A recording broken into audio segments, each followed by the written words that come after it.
วันเสาร์อาทิตย์วันจันทร์และวันพุธหมุนคลื่นมาหาเสียงธรรมนำสุข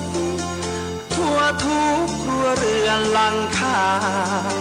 วันเสาร์หมุนมาเสียงธรรมนำชีวิตคลื่นนี้วันอังคารวิทยุพระพุทธศาสนาและการศึกษาสำเนียงเสียงธรรมนำชี้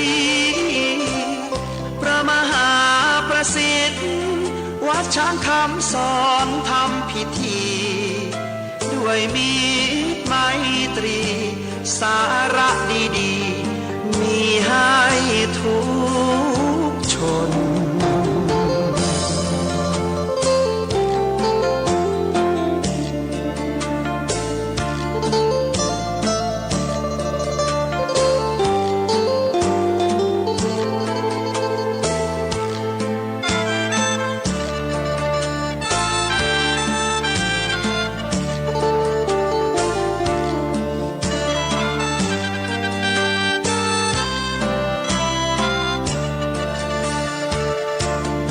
วัน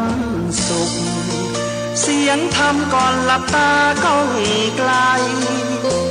วันเสาร์อาทิตย์วันจันทร์และวันพุธหมุนคลื่นมาหาเสียงธรรมนำสุข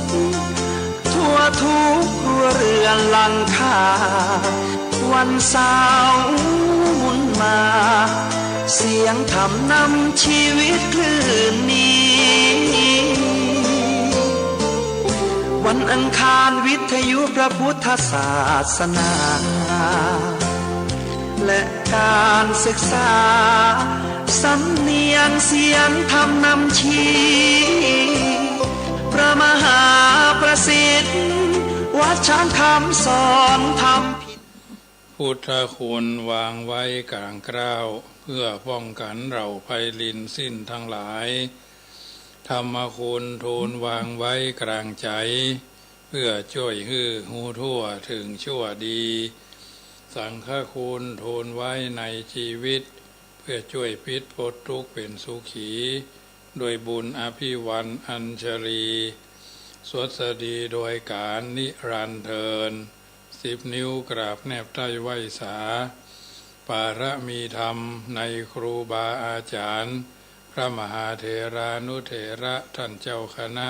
พระสังฆาธิการทุกรูปทุกตนขอความสุขความสวัสดีในธรรมะแห่งองค์สมเด็จพระสัมมาสัมพุทธเจ้าจงมีแก่บรรดาสาธุชนท่านผู้ฟังทุกท่านที่ได้มีโอกาสเปิดวิทยุรับฟังรายการเสียงธรรมนำเสียงธรรมก่อนรับตาทางสถานีวิทยุเพื่อการศึกษาพระพุทธศาสนาและวัฒนธรรม FM ความถี่104.50 เมกะเฮิรตซ์วัดฝ่ายหินตำบลสุเทพอำเภอเมืองจังหวัดเชียงใหม่เมตตาในท่านพระครูสมุวิสุวัตรวรกิโจท่านเจ้าอาวาสท่านเจ้าสำนักและผู้อำนวยการวิทยุแห่งนี้ถวายเวลาเพื่อธรรมภาพพระมหาประสิทธธรรมาภินันโทวัดจังกำตำบลมะกอกอำเภอป่าซังจังหวัดลำพูนเผยแผ่ธรรมในนามของคณะสงฆ์หน่วยอบรมประชาชนประจำตำบลมะกอกหน่วยเผยแผ่ศีลธรรมของกรมการศาสนากระทรวงวัฒนธรรมเบอร์โทรศัพท์06154765390615476539น้อมนำเอารายการนี้มาอุเอิญเจริญพรมาเป็นปฏิพรกับบรรดาญาติโยม สาธุชนท่านผู้ฟังทุกท่านที่ได้มีโอกาสเปิดวิทยุรับฟังจากคืนนี้พร้อมกันแล้วจะได้นำพาญาติโยมกราบพระไหว้พระเพลลำดับไปเนอะกราบ1กราบ2กราบ3กราบ4กราบ5 อะระหังสัมมาสัมพุทโธภะคะวาพุทธังภคะวันตังอภิวาเดมิกราบสวากขาโตภะคะวะตาธัมโมธัมมังนัมมัสสามิสุปฏิปันโนภะคะวะโตสาวกสังโฆสังฆังนามามิมาตาปิตุคุณังอหังวันตามิคุณูปการีวันตามิกราบพระพุทธพระธรรมพระสงฆ์พ่อแม่และครูบาอาจารย์ต่อไปก็ตั้งอกตั้งใจโยขันแก้วห้าโคทากเป็นลำดับไปเนอ โยพุทโธอันว่าพระพุทธเจ้าตนใดโลกุตโมตนพระเสริฐอุดมกว่าหมู่สัตวโลกอันมีญาณปัญญาอาทิสุดบ่ได้ทันนิสิโนนั่งอยู่แล้วดีนักบ่หวันไหวแต่พยามารวรโพธิมูเลนั่งเหนือแท่นแก้วแทบไกลเก่าไม้มาโพตนพระเสริฐมานติวิจโยพระจนแพ้สงครามอย่างใหญ่มารังยังพยามารสะเสนังกับดังเสนาลีพลมานากันจริงก็ได้ถึงแล้วสัมโพธิงยังพญาสัพพัญโยตยานดารัตอุยยธรรมทั้งมวลอันว่าหังอันว่าคาพันนามามีก็นบน้อมไว้ด้วยกายว่าจีมโนตังพุทธังยังพระพุทธเจ้าตนนั่นแลโยมกะธรรมโมอันว่ามกะธรรมอันใดอันตังกิโกอันประกอบด้วยองค์8ประการสัมมาทิฏฐิอาดิโกอันมีสัมมาทิฏฐิเป็นต้นอริยปัตโตอันเป็นหนทางหนีไกลจากบาปอุจุกามโกอันเป็นหนทางเส้นซื่อบ่โคตรบ่เลี้ยวโมฆะปเวสายะเพื่อเข้าสู่นิพพานันพ้นจากทุกข์ในวัฏสงสารญาณานังแห่งคนทั้งหลายโหติก็มีแลอันยังมกะธรรมโมอันว่ามกะธรรมนี้สันติกโรอันกะทำมือบาปรำงับดับหายตุสัตโสนโยอันมีนัยยะอันควรจักหูจักหันยากนักปานิยานิโก นำสัตว์ที่ออกจากวัฏสงสารโหติก็มีแลอัญญาอาหารอันว่าคาปานามามิก่อนนบน้อมไว้ด้วยกายวจีมโนตังธรรมังยังพระสัทธรรมเจ้าอาโยสังโฆอันว่าพระสังฆเจ้าหมู่ใดวิสุทโธอันบริสุทธิ์จากบาปวราตคินายโยอันควรฮับเอาทานอันพระเสริฐแห่งคนและเทวดาทั้งหลาย สันตินทริโยอันมีอินทรีย์ทั้ง6ระงับลินนักอันมีมาละคือกิเลสละได้เสียแล้วอนาสาวโวอันหาสาวะธรรมบ่ได้สมิธิปัตโตอันใดถึงแล้วยังความสำลิธิบรมบวรคุณเนหิเนเกหิหน่วยหมู่คุณทั้งหลาย อันมากก็มีแลอาหารอันว่าคา ปัญนามามิก็นบน้อมไว้โดยกายวจีมโนตังสังฆังซึ่งพระสังฆเจ้านั้นแลอาหารอันว่าคานามามิก็นบน้อมไว้พุทธังยังพระพุทธเจ้า ตนดารัตหูใหญ่อย่าทำทั้งมวลคุณอาสาคารันตังอันมีคุณพันดังน้ามหาสมุทรอาหารอันว่าคานามามีก็นบน้อมไว้ธรรมังยังพระสัทธรรมเจ้า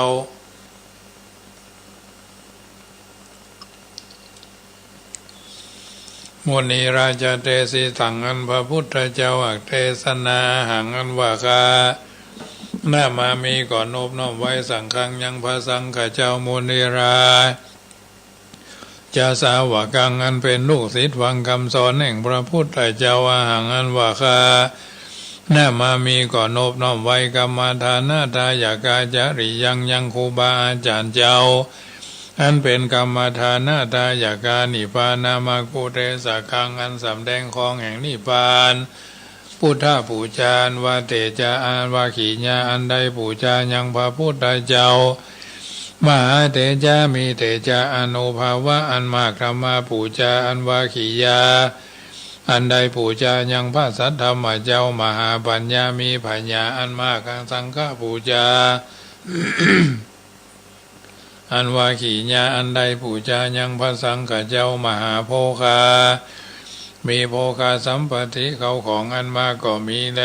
อันมะยังอันว่าผู้คาทั้งหลายละภามหาเสขอจุงจะได้ทัศนันจะยังขียาอันหันเมตไตรยาพุทธสะยังพระพุทธเจ้าเมตไตรยาอันจักมาเป็นพระพุทธเจ้าไปนาปุโธอันว่าพระพุทธเจ้าเมตไตรโยตนชื่อเมตไตรยะเทวปูจิโตอันคนและเทวดาทั้งหลายอาปูชาอนุปัชโตบอกเกิดมาเตือยาวาดับใดมายังอันว่าผู้คาทั้งหลาย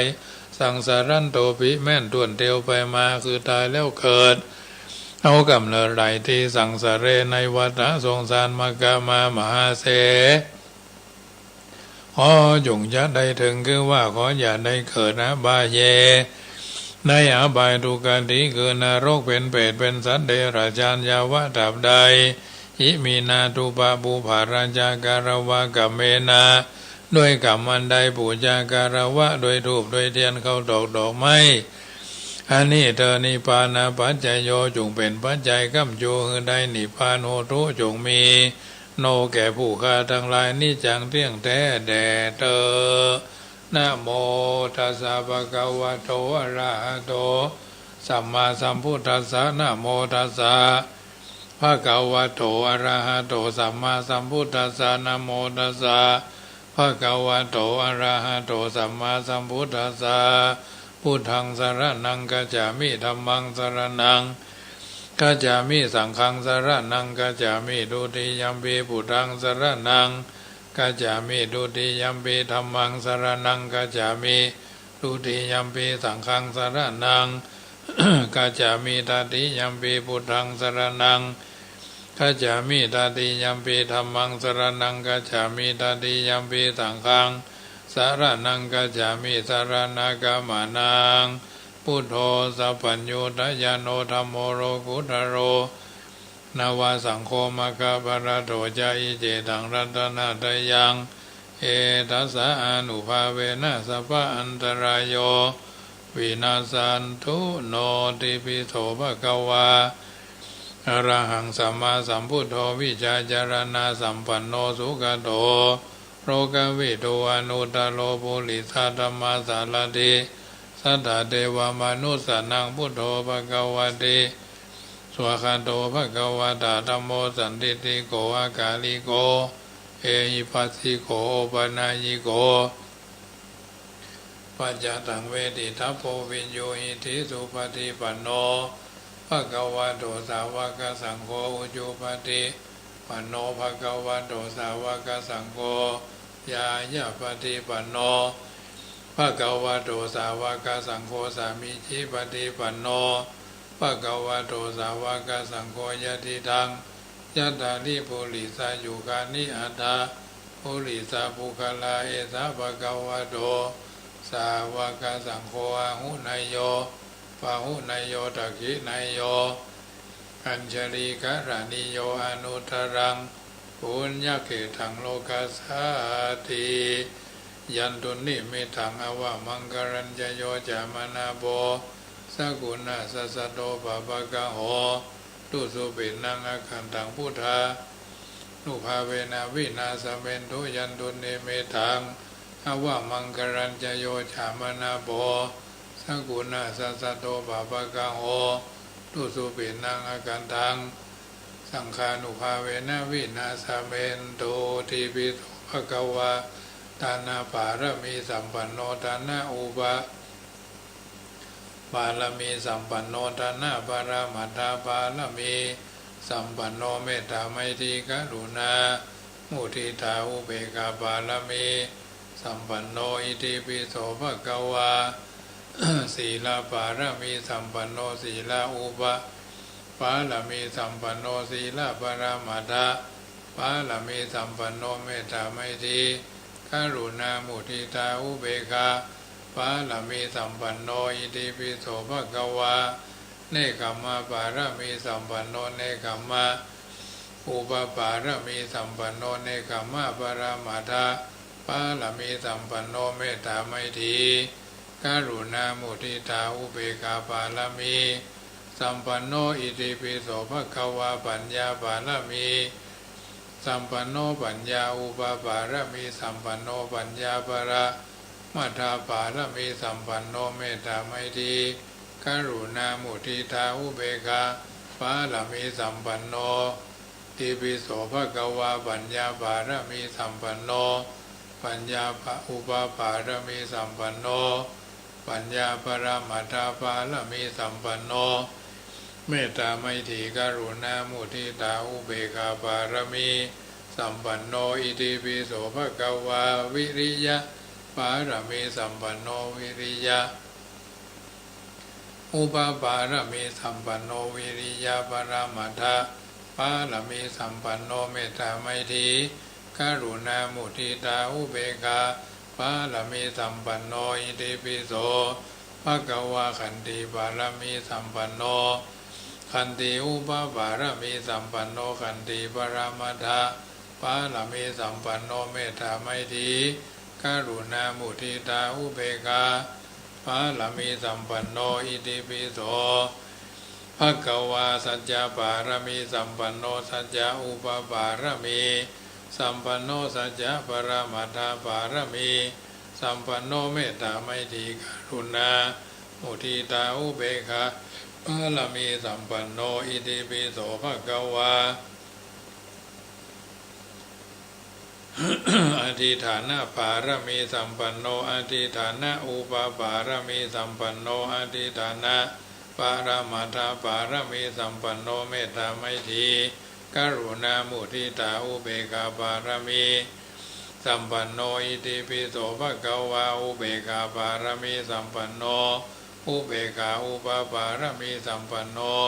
อุเบกขาปรามัทธาปารมีสัมปันโนเมตตาไมตรีกรุณามุทิตาอุเบกขาปารมีสัมปันโนอิติปิโสภควาทัสสะปารมีสัมปันโนทัสสะอุปปารมีสัมปันโนทัสสะปรามัทธาปารมีสัมปันโนเมตตาไมตรีกรุณามุทิตาอุเบกขาปารมีสัมปันโนโสภควาอิติปิอาหังสุขีโตโหมิอาหังอเวโรโหมิอาหังอภัยยาปโจโหมิอาหังอนีโคโหมิอาหังสุขีอัตานังปาลิหารามิทัสสะสุติสาสะเปสัตตาอเวราหุนตุอภัยยาปจา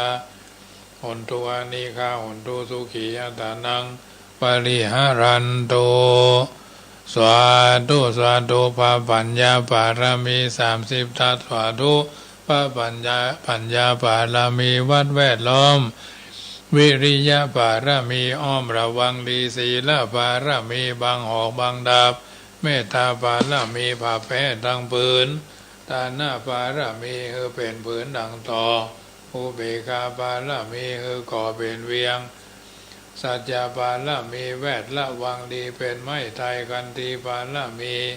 กายเป็นหอกเป็นดาบบังนาไม้และผืนไฟอธิฐานะปารมีพันดาบไฟทุกแห่งแข็งแข็งแห่งป่าฝูงหมู่มันพีสังภัยเพทุกทวีภพที่พังไฟนี้นั่งทรณีอัศจรรย์โสสะเหมือนฟันอยู่ข้างๆน้ำนาทีน้องกวางต่อกวางแตกที่ฟองระนองระนอกกลายเป็นข้าวดอกไม้ถวายปูจาผ้าแก้วแก่นไทยสตันพระผู้ทางเอ่ยจงมาภายโปรดอนุญาตโทษโปรดผู้ค้าแต่ดีรีแม่ธรณีออกมาหีดมวยผมอยู่ที่ท่าช้างหายคายข้าจากงานทรัพย์ดินพ่นน้ำนาทีลงพัดพายขอจ้างพายหักตบดาวพยามานห้องเอาปูนกลัวกับยอมือขึ้นตูนหัวใส่เข้าผู้ค้านี้เล่าได้จีว่าลูกศิษย์พระพุทธเจ้าผู้มีบุญสุ่มปานอันมากนักพระพุทธเจ้าจึงตั้งผ้าปัญญาปาละมีไว้เกาชันตั้งไว้ตั้งนาก็ได้เกาชันตั้งไว้ตั้งหลังก็ได้เกาชันตั้งแต่หัวแผ่วทีก็ได้เกาชันตั้งแต่ดินแผ่วหัวก็ได้เกาชัน แสนว่าลูกผืนจักมาเสมอเหมือนฝนแสนหาก็บ่มีมาจักไกใดข้าพเจ้าเลยใดเจว่าพุทธกุณังธรรมกุณังสังฆกุณังพุทธอินตาธรรมอินตาสังฆอินตาอาสาหับแม่ธรณีผู้อยู่เหนือน้ำผู้อยู่กำแผ่นดินกันข้าได้ระลึกคือถึงหาคุณพ่อคุณแม่คุณครูบาอาจารย์คุณพระแก้วเจ้าทั้งสามประการคือคุณพระพุทธคุณพระธรรมคุณพระสงฆ์คุณแดดคุณฝนคุณน้ำคุณลมคุณไฟคุณคุสระเจ้าก็ดีคุณนางอุตราก็เจ้าก็ดีคุณพระพเจกับเจ้าก็ดีอยู่คุณแม่ธรณีเจ้าอยู่แม่ธรณีเจ้าก็ดีจุงมาสัมพิทักษ์รักษาคุ้มครองตั้งกำนาและกำหลังยังทนตัวแห่งผู้ค้าตั้งแต่ทีคากาละยามนี้วันนี้ค่ำคืนนี้และต่อไปนี้จิ้มเนเธอพุทโธพุทธังรักษาธัมโมธัมมังรักษาสังโฆสังฆังรักษาพุทโธพุทธังกันหะธัมโมธัมมังกันหะสังโฆสังฆังกันหะอายุวันโนสุขังพะลังเอาละญาติโยมสาธุชนท่านผู้ฟังทั้งหลายก็ได้ยินได้ฟังการสั่งว่าสวัสดียายพุทธคุณธรรมคุณสังฆคุณเป็นที่เซฟซัดเรียบร้อยแล้วก็ถือว่าเป็นมังคละกับตัวกับตนกับญาติโยมสาธุชนท่านผู้ฟังทั้งหลายก่อนอื่นก็ขอประกาศอนุโมทนาเนอะพี่น้องคณะสัทธาในเขตอำเภอป่าซางหลายๆตำบลเนาะที่เพิ่นได้สละจตุปัจจัยร่วมทำบุญใส่กันเทศกันทำหอมหุนตาหอมแห่ครูบาในเขตอำเภอป่าซางนี้ก็ถือว่าได้ผ่านเข้ามาในเขตอำเภอป่าซางวันที่8ที่9แต่ละตำบลพวกได้ปัจจัยรวมกันแต่ละตำบลว่า1ตำบลปากบ่องอำเภอป่าซางได้ปัจจัยทั้งหมด30,034 บาทตำบลแม่แรงได้31,003 บาทตำบลนครเจดีย์ได้ 15,000 บาทตำบลมะกอกได้ 25,067 บาทตำบลม่วงน้อยได้ 14,411 บาทตำบลบ้านเรือนได้ 11,613 บาทตำบลป่าซางได้ 1,500 บาท 14,500 บาท 14,500 บาทตำบลป่าซางตำบลน้ำดิบก็ได้ 2,970 บาทตำบลน้ำดิบได้ 2,970 บาทตำบลท่าตุ้มได้ 26,150 บาทตำบลท่าตุ้มได้26,150 บาทรวมกันแล้วก็ได้ 170,748 บาท 170,748 บาทจตุปัจจัยทั้งหมดทั้งมวลก็จะได้รวบรวมเอาเข้าหน่วยอบรมประชาชนประจำตำบลนั้นๆเนาะหน่วยอบรมประชาชนประจำตำบลนั้นๆเป็นผู้เก็บรักษาเอาไว้ใช้ไว้จ่ายเกี่ยวกับการคณะสงฆ์แต่ละตำบลนั้นๆอันนี้ก็แจ้งให้บรรดาญาติโยมที่ได้หอมขีนหอมตาลกันงานเดินเทศสันติไวยสาบารมีครูบาเจ้า145 ปีชาติการวันพรุ่งนี้ก็จะได้นำรูปรูปเหมือนของคณะครูบาองค์ครูบาเจ้าสรีวิจัยไปที่ร่วมกันแห่ทั้งวัดจามเทวีไปสู่มณฑลพิธีวัดพระธาตุหริพูนชัยขบวนจะเคลื่อนประมาณ17 นาฬิกาหรือ5 โมงเมื่อแรงเนาะ5 โมงเมื่อแรงอันนี้ก็ญาติโยมสาธุชนที่ฟังกันอยู่ทางบ้านก็มีโอกาสก็ไปร่วมกันเนอะอาตมาภาพก็ประดับประดาตกแต่งอยู่ที่วัดตอนแรงนี่นะเลยบ่ได้ไปไหนก็ไปธุระอันหล่นซ้อนหล่นแซนเนาะรายการเมื่อแรง6 โมงถึง7 โมงนี่ก็บ่ได้จัดสัก6 โมงถึง7 โมงนี่ก็บ่ได้จัดสักกรรมเพราะว่าไปหนัวแต่งหั่นแต่งนี่หล่นซ้อนหล่นแซนครับพ ผู้ที่เพิ่นมาเมตตามาแต่งก็ถือว่าเป็นส่วนหนึ่งญาติโยมที่นำพาเอาสิ่งที่มันเป็นมงคลเนาะมาสู่บ้านสู่จองสู่วัดสู่วาก็เป็นสิริมงคลกับวัดในศาลาเพื่อก็ปั้นรูปก็เป็นที่ละเมาเอาใจเนาะตามที่เราจะพึงมีพึงได้เพราะฉะนั้นวันพรุ่งนี้ก็จะได้นำพาไปแห่ที่มณฑลพิธีปุ่นหน้าโรงพยาบาลละปูนเดินทางมาไปสู่วัดพระธาตุธริพูนชัยก็คงจะดึกดึงกลางคืนว่าก็จะได้ปีกบ้านนะเพราะมันมี60ขบวนด้วยกันทั้งนี้ทั้งนั้นก็เป็นส่วนหนึ่งที่มาอุเอิญเจริญพรให้บรรดาญาติโยมได้ฮู้ได้ทราบได้เข้าใจในกิจกรรมนั้นนี้เดินเทศสันถีไหว้สาบารมีครูบาเจ้าสลีพุนชัยว่าเจ้าสลีวิจัยนักบุญแห่งล้านนาไทยฟังหมู่เฮาเหล่าเจ้าข้าทั้งหลายเพราะฉะนั้นญาติโยมที่อยู่ในเมืองละปูนฟังคลื่นนี้อยู่ก็มีโอกาสก็ไปร่วมกินร่วมทานกันเนอะในวันพรุ่งนี้ที่วัดพระธาตุธริพูนชัยก็ได้ หรือจะหอมตามลายตางก็ได้แล้วแต่ความพร้อมที่ญาติโยมสามารถร่วมทำบุญกันได้คนละเล็กคนละน้อยคนละนิดคนละหน่อยถือว่าเป็นการช่วยกันกับบรรดาญาติโยมสาธุชนที่มีกุศลและเจตนาน้อมจิตน้อมใจลึกๆหนึ่งคุณูปการะอุบาเจ้าศรีหริพูนชัยนักบุญแห่งล้านนาไทยที่เฮาท่านทั้งหลายเคารพเทิดทูนเคารพนอบโดยบักเกอร์เขินเนาะมีสิ่งใดสิ่งหนึ่งจะทำเมื่อเฮาเกิดปัสสาทะรัศธาเฮาก็ทำความเคารพโดยความเคารพอันบริสุทธิ์ใจว่ามีสิ่งใดสิ่งหนึ่งที่จะทำเมื่อเฮาเก้อเขินในสิ่งต่างๆอันเป็นมงคลเพราะฉะนั้น ญาติโยมสาธุชนที่อยู่ทางบ้านวันพรุ่งนี้ถ้าว่างเว้นจากภาระธุระก็ไปกันที่วัดพระธาตุธริพูนชัยเนอะวันพรุ่งนี้ไปจูจอดลอดเติงตันอย่างสถานที่ดังกล่าวเอาท่านทั้งหลายก็ไปกับในวันพรุ่งนี้ ไปร่วมกิจกรรมที่เราสามารถทำร่วมกันได้ก็ร่วมกันไปญาติโยมวันพรุ่งนี้ที่วัดพระธาตุธริพูนชัยก็คงจะเคลื่อนขบวนไปถึงนั้นก็ร่วมทุ่มปลายเนาะซุ้มซิมค่ำนี่เหมือนกันนะเนาะเพราะฉะนั้นวันพรุ่งนี้จะไปลืมเนอะถ้าอยู่ทางไหนทั้งวัดบ้านปางเพื่อก็ทำบุญเนาะ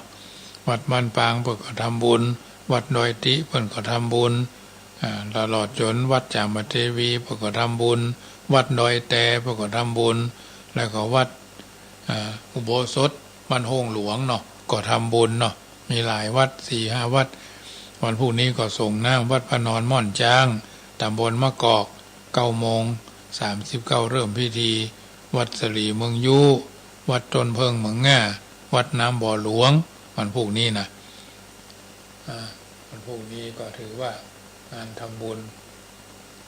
จะเกิดขึ้นหลายที่พร้อมๆกันฉะนั้นมีโอกาสก็ร่วมด้วยช่วยกันตามที่เขาจะช่วยกันได้ในฐานะที่เขาท่านทั้งหลายเป็นชาวพุทธมาพบพระพุทธศาสนามีสิ่งใดสิ่งหนึ่งที่ทำเมื่อเขาท่านทั้งหลายเกิดความเป็นน้ำหนึ่งใจเดียวกันก็ทำกันไปช่วยกันไปเพราะฉะนั้นธรรมะสัญจรก็ดีอันอย่างก็ดีวันพรุ่งนี้ก็ที่วัดพระธาตุดอยสุเทพเพื่อนก็จะมีธรรมะสัญจร6 โมงเมื่อแรง4 โมงเมื่อแรงเนาะธรรมะสัญจรครั้งที่1ณวัดพระธาตุธริพูนชัยเทศบาลตำบลสุเทพร่วมกับคณะสงฆ์ตำบลสุเทพที่วัดพระธาตุดอยสุเทพเนาะญาติโยมสาธุชนท่านผู้ฟังทั้งหลายก็อยู่ทางเชียงใหม่ก็ไปร่วมกินร่วมทานกันได้อาตมาภาพก็ถือว่าวันพรุ่งนี้จะได้ไปร่วมที่วัดพระธาตุธริพูนชัยซึ่งก็เป็นกิจกรรมที่หัวหน้าหรือเจ้าคณะผู้ปกครองมีนโยบายคือพระเจ้าประสงค์จะได้ไปจุ่มนุมกันวันพรุ่งนี้ที่เราได้ร่วมกิจกรรมอันใดอันหนึ่งระหว่างกันเราก็ช่วยกันไป พี่น้องทางละพูนเฮาทุกๆอำเภอที่ฟังรายการนี้ก็สามารถไปร่วมกันได้โดยความสบายใจของท่านเองเนาะไปร่วมกันได้ตามที่เรามีความพร้อมเนาะฉะนั้นอาตมาภาพก็ในนามของพระเจ้าประสงค์ที่จัดกิจกรรมส่วนนี้วันพุธแมลงนี่ก็หรือวันพุธมะค่ำนี่ก็คงไม่ได้จัดรายการเนาะเพราะว่าไม่ได้ไปร่วมกิจกรรมดังกล่าวบ่ายโมงนี่ก็ต้องนำขบวนรถจากวัดก้อยๆไปพอไปโวยมาได้เพราะว่ารูปปั้นครูบามีอยู่ในรถเนาะถ้ามันเป็นรูปรอนี่มันเป็นอย่างนี้ฟังไฟก็ได้แต่ถ้ามันเป็นรูปปั้นนี่ก็ต้องทำใจน้อยบางทีมันก็อาจจะกระทบกระเทือนเนาะทำให้อาจจะมีการแตกการเล่ากันเกิดขึ้นถ้ามันเป็นไม้นี่ก็มาเป็นยังบอกเป็นหน้าเป็นห่วงไม้แล้วก็โลหะอันนี้ก็มันเดือดร้อนแต่ถ้ามันเป็นปูนนี่ต้องไปสบายไม่รีบไม่ร้อนนะไม่รีบไม่ร้อนบ่ฟังบ่ฟ้าไว้เนาะไม่รีบไม่ร้อนก็ไปตามที่เราจะไปได้ไปแบบสบายเพราะฉะนั้นมันพวกนี้ก็บ่ายโมงก็ออกจากวัดจะไปกินไปต้านหลายๆวัดญาติโยมก็ไปเนอะไปเมียอย่างก็ไปเลี้ยงกันได้คนประมาณ5,000 คนขึ้นไปเนาะ5,000 ถึง 10,000เนาะเพราะว่าถนนไทยนั่นเพิ่นพิษมดมันพวกนี้นะขบวนแต่ละขบวนเมื่อก่อนจะมี ผู้ที่อยู่กันเป็นขบวนมีเป็นต้นว่าเริ่มตั้งแต่นำขบวนก็ที่โรงเรียนมงคลวิทยาอำเภอเมืองเนาะป้ายนำขบวนเครื่องสักการะของโรงเรียนจักคำเป็นคนถือขบวนโรงเรียนเมธีวุฒิกรขบวนโรงเรียนอื่นๆขบวนคณะสงฆ์ลำพูนเนาะขบวนศรัทธาสาธุชนประชาชนทั่วไปขบวนคณะสงฆ์อำเภอลี้สี่ขบวนเนาะคณะสงฆ์อำเภอต้งหัวจ้าง3 ขบวนคณะสงฆ์อำเภอแม่ทา5 ขบวนคณะสงฆ์อำเภอบ้านโฮง7 ขบวนคณะสงฆ์อำเภอบ้านที่5 ขบวนเป็นขบวนที่10บันที่11คณะสงฆ์อำเภอป่าซางจำนวน5 ขบวน12คณะสงฆ์อำเภอเวียงหนองล่องจำนวน3 ขบวนคณะสงฆ์อำเภอเมืองละพูน29 ขบวนเนาะ29 ขบวนเพราะนั้นบวก3บวก5เนาะบวก7บวก5บวก3บวก4อันนี้ก็ถือว่าแต่ละขบวนก็ร่วม60 ขบวนเนาะถึงนักเรียนนิสิตนักศึกษาประชาชนทั่วไปพี่น้องทางหนองจังคืนเนาะป่าอุโมงค์เขต1เขต2เมืองง่าประตูป่าหนองจังคืนประตูป่าตำบลในเวียงเขต1เขต2ตำบลต้นทงตำบลหนองน้ำเนาะตำบลมะเขือแจ้ตำบลบ้านกลางเนาะเพิ่นก็มีทุกๆตำบลสีบัวบานตำบลป่าซักเขต1เขต2นะตำบลหนองน้ำเนาะตำบลบ้านแป้นตำบลเมืองจี้นี่เขต1เขต2เนาะอันนี้ก็ถือว่าเป็นตำบลที่อยู่ใกล้ๆกันก็คงจะไปร่วมกันจำนวนเยอะจำนวนมากมายอาตมาภาพก็ในนามของตำบลมะกอกวัดพระพุทธบาทตาผ้าก็ขบวน1วัดอุโบสถดอนตองก็ขบวน1เป็น2 วัดสะพุงน้อยเนาะที่จะได้เอาไปกันนี่ก็ถือว่าแต่ละตำบลก็มีความพร้อมที่จะได้เอาไปร่วมกิจกรรมดังกล่าวสิ่งลานพลาน้อยที่คณะสงฆ์ก็ดีศรัทธาประชาชนในที่ทั้ง4ร่วมบุญร่วมกุศลกันได้ก็ถือว่าเป็นกิจกรรมที่ต่อเนื่องกันโดยดีตลอดมาทั้งนี้ทั้งนั้นเราก็แม้เราบ่ได้เกิดร่วมสมัยครูบาเจ้าสรีวิจัยแต่เราก็สามารถทำร่วมกันได้โดยบ่เก้อเขินโดยบ่มีภัยบังคับเรามีศรัทธาที่ว่าเราต้องพอแห้งตัวเก่าว่าเราสามารถทำได้ก็เราก็ทำไปถ้าเราทำบ่ได้เราก็พยายามถอยนะเราทำบ่ได้เราก็พยายามถอยแล้วทางนี้ทางนั้นก็ถือว่า ทุกสิ่งทุกอย่างเอามาด้วยความศรัทธาในสิ่งที่จะทำให้เราเกิดเป็นประโยชน์โสติผลเป็นมงคลร่วมกันในการสร้างสิ่งที่เป็นมงคลร่วมกันมงคลเกิดจากการทำความดีเนาะบารมีธรรมในครั้งนี้ทั้งนั้นก็ถือว่าเป็นการช่วยกันในสิ่งที่จะทำเมื่อเอาท่านทั้งหลายเกิดนิมิตหมายอันดีวัดธรรมวัดพุทธบาทตากผ้าวัดสะพุงน้อยวัดหนองดูวัดธรรมสังเวช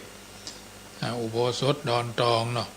1 2 3 4 5 6ที่แรกว่า6เดี๋ยวนี้เหลือ5พุทธบาทตากผ้า1สะพุงน้อย2หนองดู3อุโบสถดอนตอง4ธรรมสังเวช5แล้วก็วัดช้างคำ1เป็น6เนาะ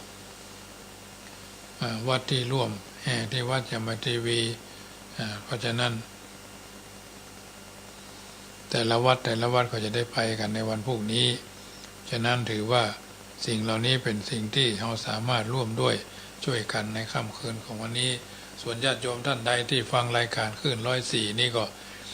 สามารถร่วมทำบุญกันในวันพรุ่งนี้ก็จะได้ตะเทียมน้ำวันนั้นอาตมาภาพก็จัดน้ำจัดซื้อน้ำจัดซื้อเส้นก๋วยเตี๋ยวอย่างก็ญาติโยมก็หอมกันมาเนาะก็อนุโมทนาผ่านมาทั้งคืนนี้ด้วยเนอะเพราะแต่คืนนี้ไม่ได้จัดคืน104แต่ว่าเป็นวันที่9เนาะธรรมาภาพก็นำปลาญาติโยมไปเลี้ยงก๋วยเตี๋ยว50 กิโลเนาะแล้วก็อันอย่างอื่นๆแถมอันอย่างต่ออย่างเพิ่นอ่านเพิ่นกินแล้วก็ม่วนใจสบายใจน้ำเต้าหู้ก็คณะนายอำเภอป่าซางก็ได้นำไปเลี้ยงตัวเนาะตี 3ไปลุกตี 4ขึ้นไปตี 4ก็ตี 4ครึ่งก็ตั้งน้ำห้อนเนาะตี 4ครึ่งถึงตี 5น้ำก็เริ่มเดือดก็ปรุงรสปรุงอย่างก็6 โมงก็รับประทานได้เลยเรื่อยๆคนถ้วย2 ถ้วย2 ถ้วย2 ถ้วยเรื่อยๆจังฟ้อนนางลำอันอย่างต่ออย่างก็มาพระเนนเถรน้อยก็มาฉันกันลวกไว้ประมาณ100 ปลายเนาะกำยกกำซาวกำ10กำซาว30ก็เป็นที่สบายอกสบายใจที่ญาติโยมได้ร่วมกันนั้นต่างๆนานาที่เราทำแล้วสบายใจก็เป็นประโยชน์กับหมู่กับคณะญาติโยมที่เราอยู่ในสังคมแห่งการอยู่ร่วมนี่นะมันทำให้เราม่วนอกม่วนใจสิ่งใดที่เราทำแล้วบัดเดือดเนื้อห้อนใจเราก็ทำกันได้เสมอมาฉะนั้นสิ่งเหล่านี้เป็นสิ่งที่จะทำเมื่อเราท่านทั้งหลายเกิดความสบายเนื้อสบายใจสบายอกสบายใจเป็นสิ่งเดียวเท่านั้นที่จะทำให้ศรัทธาตัวลังยังก็แล้วแต่ถ้าเรามีศรัทธาที่จะทำเรามีความสมัครใจที่จะทำก็ทำเมื่อเราเกิดความสบายอกสบายใจปัจจัยทุกบาททุกสตางค์หลังจากที่เหลือจากการจัดซื้อจัดหาได้จำนวน12,000 กว่าบาทญาติโยมที่หอมกันมาวันนั้นนะโดยดีตลอดมาวันพรุ่งนี้ก็จะต้องไปจัดซื้อน้ำเนาะน้ำขนมนมเนยญาติโยมจะหอมมาแหมก็ได้วันพรุ่งนี้อาตมาก็มีกล้วยฉาบส้มดองนะส้มมะม่วงตะลับนาคมะม่วงปลาหุ้งนี่ก็ได้เอามาดองแล้วก็เอามาแช่อิ่มเนาะมาแช่อิ่มแล้วก็จะเอาไปใส่ถุงแจกนะประมาณ100 กว่าถุงเหมือนกันนะจะไปแจกพอวันฮ้อนเนาะ3 โมง 4 โมงเขาก็แจกเพื่อนก็จะได้เอาไปกินกันนะเพราะฉะนั้นญาติโยมสาธุชนท่านผู้ฟังทั้งหลายเพื่อนเอาไปรับประทานกันก็ถือว่าเป็นส่วนที่เอาท่านทั้งหลายจะได้หันได้หู้ได้เข้าใจสิ่งต่างๆเหล่านี้เกิดประโยชน์โสติผลเป็นมงคลแก่การดำเนินกิจกรรมทั้งหลายต่างๆภาพที่จะปรากฏในวันพรุ่งนี้ก็ถือว่าเป็นภาพที่จะได้บันทึกจารึกไว้ในประวัติศาสตร์แห่งการทำความดีระหว่างคณะสงฆ์10 จังหวัดในภาคเหนือเป็นต้นว่าจังหวัดตากจังหวัดสุโขทัยจังหวัดแพร่จังหวัดน่านจังหวัด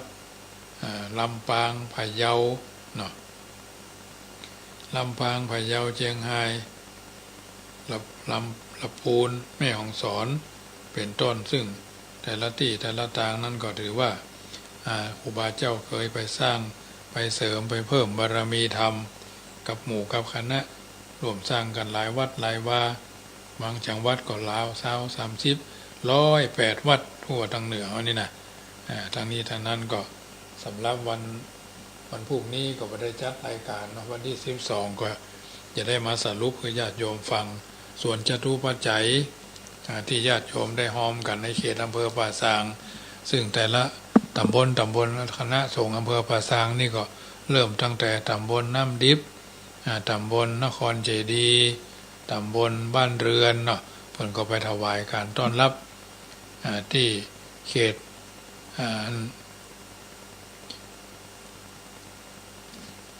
ติดต่ออำเภอบ้านโฮงกับอำเภอป่าซางนครเจดีย์ก็แห่มาตำบลบ้านเรือนก็แห่มาพระกันที่ไฟฟ้าต้าทรายคอฟฟี่ตำบลน้ำดิบก็แห่มาจนถึงวัดพระพุทธบาทตากผ้าอันนี้คือวันที่8ภาคบ่ายเนาะแล้ววันที่9นี่ก็ตำบลนะมะกอกรับเป็นเจ้าภาพเลี้ยงอาหารตอนแรงและตอนเช้าวันที่9คณะสงฆ์ตำบลมะกอกก็แห่จากวัดพระพุทธบาทตากผ้าไปสู่ตำบลม่วงน้อยก็ใช้เวลาแห่ก็ร่วม2 ชั่วโมงเนาะแห่ไปญาติโยมก็ห้อมกันไปโดยมีท่านนายอำเภอเป็นผู้ปล่อยแล้วก็นำขบวนไปจนกระทั่งถึงตำบลม่วงน้อยในคณะที่แห่นี่ก็ตำบลรวบรวมปัจจัยกันเนาะตำบลนครเจดีย์ 15,000 บาทตำบลบ้านเรือน 11,613 บาทตำบลน้ำดิบก็ 2,970 บาทตำบลมะกอกนี่ก็แห่จากตำบลมะกอกไปจนกระทั่งถึงตำบลม่วงน้อยก็ได้ 25,067 บาท 25,067 บาทแล้วก็ตำบลม่วงน้อยแห่ไปสู่ตำบลแม่แรงฮับที่วัดนาวัดอันสะพุงหลวงเนาะตำบลแม่แรงนี่พวกก็ได้ปัจจัยอยู่31,003 บาทเนาะตำบลแม่แรงแห่ไปก็ตำบลท่าตุ้มก็ไปฮับที่กศน.ป่าซางตำบลท่าตุ้มก็แห่ไปจนกระทั่งถึงเขตเทศบาลเนาะตำบลท่าตุ้มก็ฮับต่อตำบลท่าตุ้มก็ได้ปัจจัยอยู่ 26,150 บาทตำบลท่าตุ้มส่งต่อไปตำบลป่าซางเนาะตำบลป่าซางเพิ่นก็แห่ไปจนกระทั่งถึงวัดป่าซางอินทขินเนาะตำบลปากบ่องก็ฮับต่อไปแห่งตำบลป่าซางนี่เพิ่นได้ 14,500 ตำบลปากบ่องก็ส่งข้ามอำเภอป่าซางไปพวกจนลายขัวโสภทาข้ามสะพานแม่น้ำกวงเนาะอันนี้ก็ถือว่าได้ 30,034 บาทสรุปแล้วถึงมวลปากบ่องแม่แรงนครเจดีย์เขต1เขต2มะกอกม่วงน้อยบ้านเรือนป่าซางน้ำดิบท่าตุ้มได้ปัจจัย1,748 บาท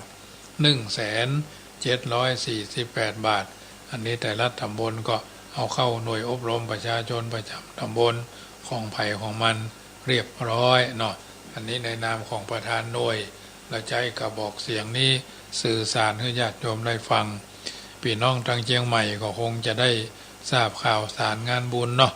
ทางเชียงใหม่วันพรุ่งนี้เพิ่นก็คงทำบุญหลายที่เป็นวันอัฐมีบูชาโดยวันอัฐมีบูชาก็คือเป็นวันถวายพระเพลิงพุทธสรีระ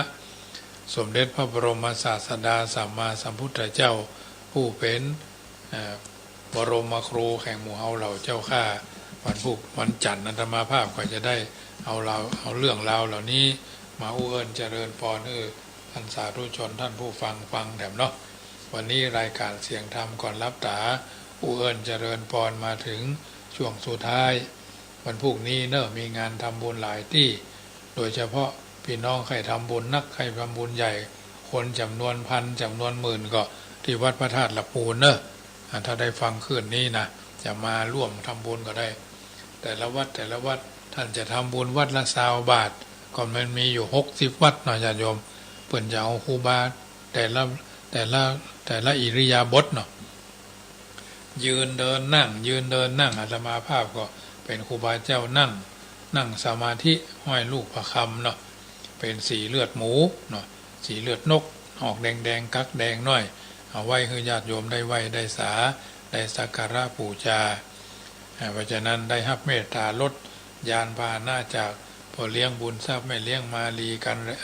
แม่บุญพ่อเลี้ยงบุญทรัพย์แม่เลี้ยงมาลีสาวบุญตันข้าพเจ้าผู้ใจบุญส่งลูกบ่าวเอารถใหม่มาครับเอามาบรรทุกครูบาเนาะจะได้เอาไปแห่เพราะเพิ่นซื้อรถใหม่หมายเลขมันก็322328เนาะ2328ป้ายแดงเนาะเป็นรถใหม่5หูเนาะเพิ่นจะได้เอาไปใส่หมูเพราะเพิ่นค่าเนื้อหมูก็เลยได้บริการให้ทางวัดยังกำด้วยดีตลอดมาเนาะ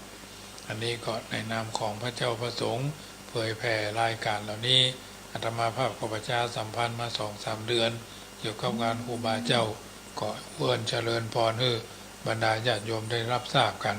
ให้ขินให้ทานก็ยังร่วมทำบุญได้เนอะที่ธนาคารกรุงไทยสาขา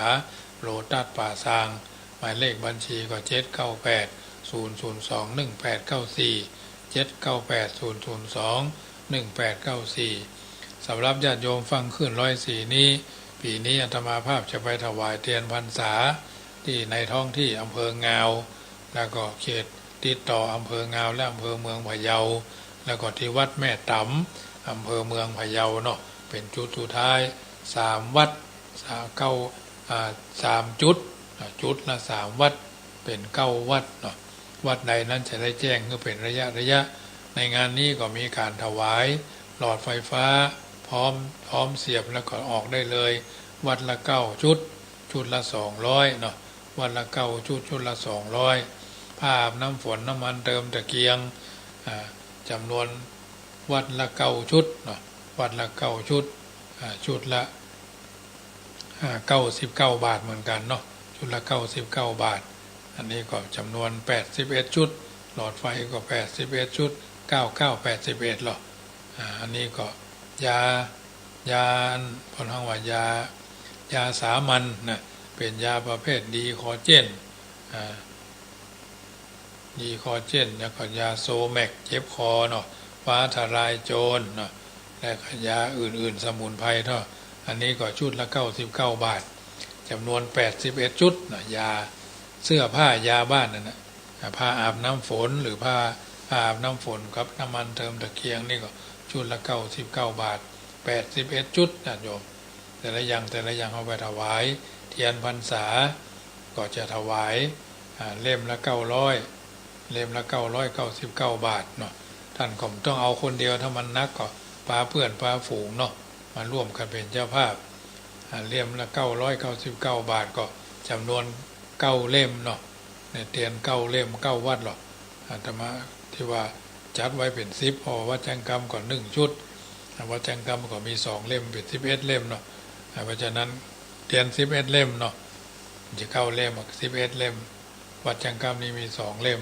อันนี้ก็แจ้งให้ญาติโยมทั้งสายว่า999 บาทเอาช่วยกันคนละ4-5 คนเอาอย่าเล่มถ้าเอาคนเดียวมันนักเนาะหรือท่านมีปัจจัยร้ายก็เป็นอย่างห้ามว่ากันเนาะเพราะฉะนั้นเตียนปฏิโมกข์เช่นเดียวกันเตียนปฏิโมกข์ชุดละ99 บาทเกาะวัดละ9ชุดเหมือนกันเพราะปฏิโมกข์นี่เป็นลงตลอดพรรษาหรอก236เนาะในพรรษานี่ก็ถือว่าเดือนละ2 ครั้งเดือนขึ้นกับเดือนแฮมทรงฟังปฏิโมกข์เตียนปฏิโมกข์วัดละ9เล่ม9วัดละ9ห่อเนาะห่อละ99 บาทอันนี้ก็เป็นเทียนปฏิโมกข์ที่เราได้ถวายมาทุกปีเทียนปฏิโมกข์เทียนพรรษายารักษาโรคผ้าอาบน้ำฝนน้ำมันเติมตะเกียงจุดหลอดไฟฟ้าเนี่ยแต่ละอย่างพระใจก็แล้วแต่ทุกปีก็มีญาติโยมแจ้งความประสงค์มาหลายที่เนาะ10 คนก็ได้การ1การลดคนละ450 บาทนะการลดคนละ450 บาทเท่าที่เข้าก็ประเดี๋ยวสัก6-7 กันนี่ก็ได้6-7 กันก็6กันละ10 คนเนาะกันละ10 คน6 กันก็60 คนเนาะ7 กันก็70 คนเนี่ยอันถือว่าเขาช่วยกัน10 คนก็ 10 กันก็10 กันก็100อ่ะอันนี้ก็ถือว่าเป็นธรรมเนียมประเพณีแต่ละปีก็35-40ประมาณเนี้ยก็มอกม่วนมอกงานสันเล่านี่แหละญาติโยมไปแต่ละที่เขาจะได้ไปแวะหันแวะนี่ไปไหว้สาไปสักการะบูชาตามที่เขาได้ปฏิบัติกันมาเพราะฉะนั้นญาติโยมท่านสาธุชนที่ฟังอยู่ทางบ้านวันพรุ่งนี้ถ้าหากว่าบ่ได้ยินเสียงอาตมาก็แสดงว่าบ่ได้จัดกดเข้าไปใน Facebook เนอะหรือเพจของวัดพระธาตุธริพูนชัยเนาะเพิ่นจะมีการมีการถ่ายทอดทางเพจวัดพระธาตุธริพูนชัยวรมหาวิหารเนาะตั้งแต่เมื่อแรงเป็นต้นไปนะ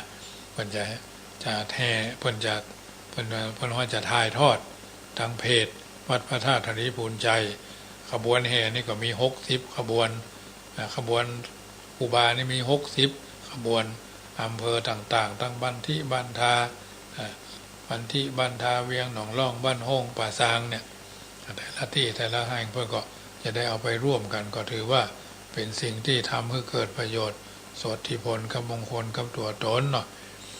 อำเภอลีอำเภอทุ่งหัวช้างอำเภอแม่ทาอำเภอบ้านห้องอำเภอบ้านที่อำเภอป่าซางอำเภอเวียงหนองล่องและก็อำเภอเมืองละปูนเนาะอันนี้ถือว่าแต่ละอำเภอเพื่อก็จัดกันมาอำเภอเมือง29ขบวนอำเภอเวียงหนองล่อง3ขบวนป่าซาง5ขบวนบ้านที่5ขบวนอำเภอบ้านโฮง7ขบวนอำเภอแม่ทา5ขบวนอำเภอต้งหัวจ้าง3อำเภอลี่4อย่างเพิ่นก็จะผ่านหน้าวัดจังกำนี่หมดบ้านโฮงเมืองลี่เวียงหนองล่องนี่เพิ่นอาจจะไปทางถ้าพุ่นไปทางเส้นวางผางบ้านกองเนาะอาจจะไปเส้นพุ่นก็แล้วแต่ความสะดวกเพิ่นบ้านทาเพิ่นก็จะไปทางบ้านทาเพิ่นเข้าทางเมืองจี้เป็นต้นเนาะนี่เป็นเส้นทางที่ญาติโยมได้ฟังเนาะ1 ปีก็มี1เตื้อทุกวันที่11มิถุนายนครบรอบชาตการละปูนถือว่าเป็นเมืองบุญเนาะเชียงใหม่เพิ่นว่าใจบุญละปูนเพิ่นว่าใจดีลำปางใจกว้างเหลือที่ม่วนจะดีคือที่เชียงไฮ้จุ่มเย็นคือแม่ห้องสอนอ่อนน้อมคือคนพะเยาเมืองแป้มอห้อมบ่เก่าเมืองหน้าบ่เบาสุภาพสตรีงามแท้กายน่ะก็ถือว่าเราได้ช่วยกันได้สร้างสิ่งที่เกิดประโยชน์โสติผลเข้าตัวตนเอาท่านทั้งหลายเป็นต้นมาเนาะวันพรุ่งนี้ก็ถือว่าจำนวน30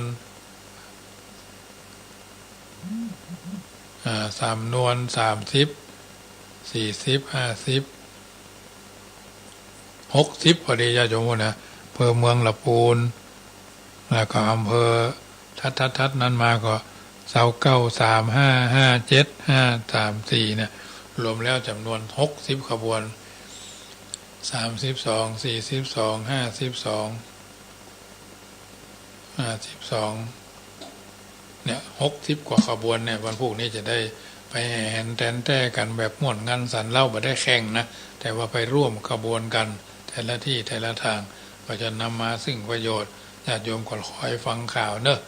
คอยฟังข่าวกันเนอะคนละเล็กคนละน้อยคนละนิดคนละหน่อยวันพรุ่งนี้อนุโมทนาครับโยมแม่ครูกัญญาสุนินหงส์เนาะร่วมทำบุญกับครูบาเจ้าสรีวิจัยกับคณะวัดจังกรรมจำนวน800 บาทสาธุอนุโมทนาครับโยมแม่ครูเนอะอนุโมทนาตามนี้เนาะวันนี้สมสมัยได้เวลาและขอนำรายการจากท่านไปก่อน 4-5 คืนมาเนี่ยธรรมาภาพรับดึกลูกเจ้าวันพุธก็จะได้ลูกเจ้าแต่วันเพราะเป็นวันศีลเนาะอัตมีบูชาโดย เสียงก็ได้หายให้แห้งไปหน่อยเนอะญาติโยมสัพพีติโยวิวัชชันตุสัพพโรโควินัสสตุมาเตภวัตวันตรายโยสุขีทีกายุโก